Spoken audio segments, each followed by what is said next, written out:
My officer said you didn't have any driver's license, you didn't have any registration, and you'd killed a man. What's going on? She looked up at him and she said, I bet that old sorry so-and-so told you I was speeding too.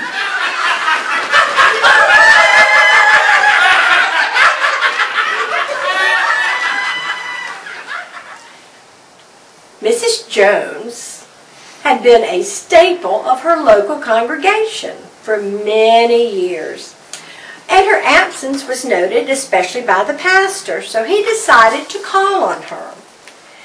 Knocked on the door and she said, hello, who is it?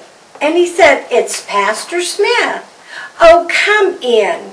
How's the ministry doing, she asked. Very well. I just wanted to make sure your prayer needs are being met. Oh, honey, I haven't felt well lately, but I am getting better. Just then the phone rang, and she excused herself to get it. The pastor sat near the table with an old Reader's Digest and a bowl of peanuts. After 15 minutes, then 20, he heard a stomach growl and began to get restless. He started in on the bowl of peanuts and began reading. After 45 minutes, he suddenly realized that he had eaten all of the peanuts. Right then, Mrs. Jones returned and said, oh, I am so sorry. That was my sister from Pittsburgh.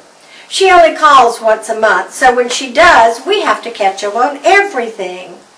The pastor, feeling a little embarrassed, said, I must also apologize, for while you were on the phone, I got hungry and ate all of the peanuts in your bowl. Please forgive me, he said.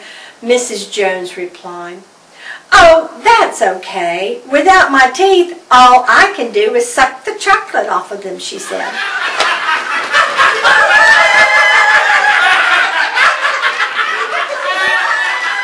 Late one night, a burglar broke into a house that he thought was vacant. And as he crept through, all of a sudden a loud voice came out and said, Jesus is watching you. Oh, he was so afraid and stopped dead in his tracks and stood there for a few minutes. Soon silence returned to the house and he didn't hear anything more, so he continued walking on. And as he walked on, he heard it again. Jesus is watching you. He thought, good grief, what could that be? And he was just scared to death. He stopped and frantically he looked around, and over in the corner he saw a bird cage with a parrot in it. And he asked the parrot, was that you that said Jesus was watching me?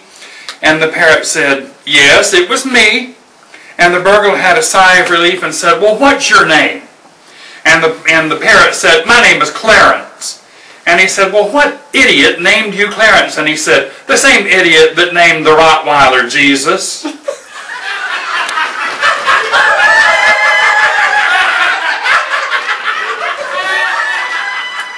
A family of tomatoes were walking down one day when the little baby tomato started lagging behind. The big father tomato walks back to the baby tomato, stomps on her, squashing her into a red paste, and says, catch up! Welcome to Laughter Therapy's third and final round. So are you ready? 1, 2, 3.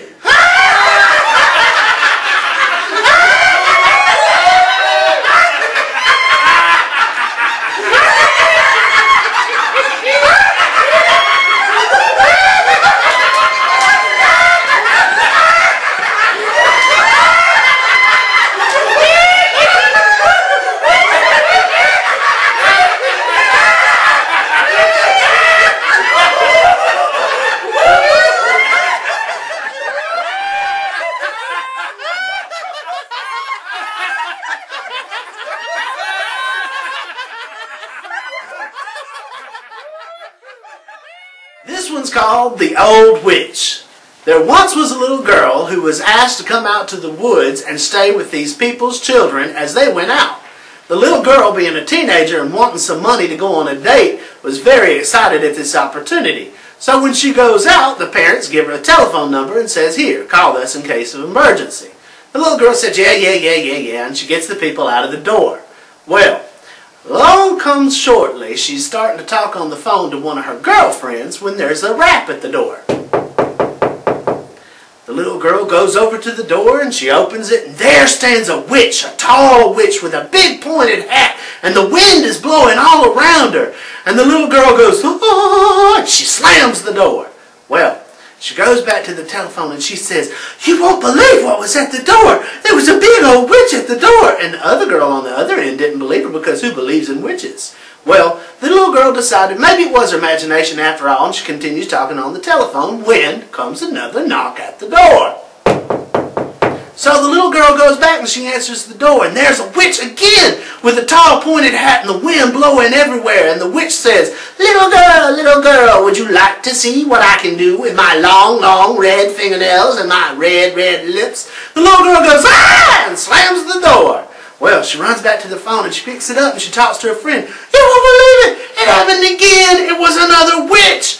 Oh, the girl on the other phone is like, no, I'm not falling for this. I know this is some kind of practical joke. Well, the little girl thinks, maybe I'm just going crazy. Maybe I shouldn't tell anybody. So she goes back to talking and trying to pretend like nothing ever happened. But she tells herself solely then that if that witch comes back, this time she's not going to be afraid. This time she's going to buck up and see what that witch wants.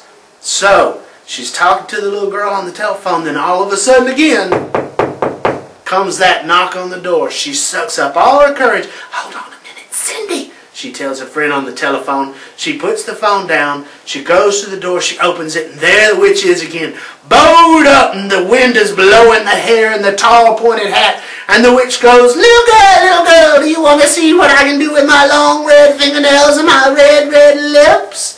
And the little girl thinks, hold on, this is just your imagination. You're going crazy. So she sucks it up and she looks at the witch and says, "What can you do? What can you do with your long red fingernails and your red, red lips?" And the witch goes,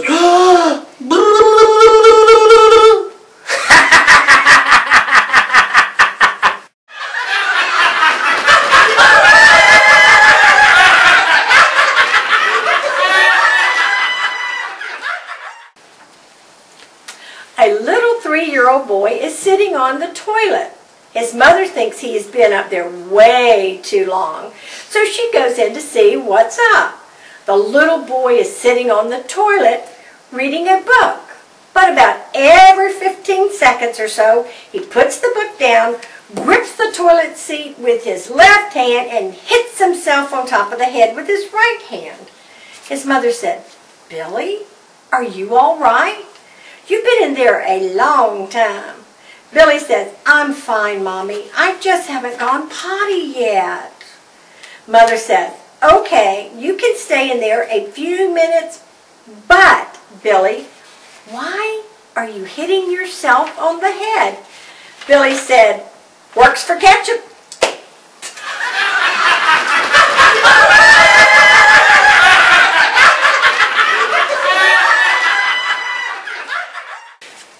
There was this little old man and little old lady, and they had saved up all of their lives because they wanted to take themselves a trip to Israel and Jerusalem, to the Holy Land. So they get over there, and the wife takes off deathly sick and dies what time she's over there. And so the undertaker come and got the body, and the man went down there to make the arrangements. And the undertaker explained to the elderly gentleman, said, "Now you can either have her body shipped back to the United States for $5,000, or you can just bury her over here for $150. Well, the little old man was puzzled, and he sat there and he thought about it for a while, and he finally decided, and he looked up at the undertaker and he said, "Let's just go ahead and send her on back to the United States. I'll pay the $5,000. And the undertaker looked at him, and he had this puzzled look on his face, and he said, "I just don't understand why you'd spend $5,000 to send her back over there when you could pay $150 and just let her stay here in the Holy Land." And the little old man looked up at him and he said, "You know what?" He said, "I remember a story not that long ago that they buried a man and he come back 3 days later. I ain't taking no chances."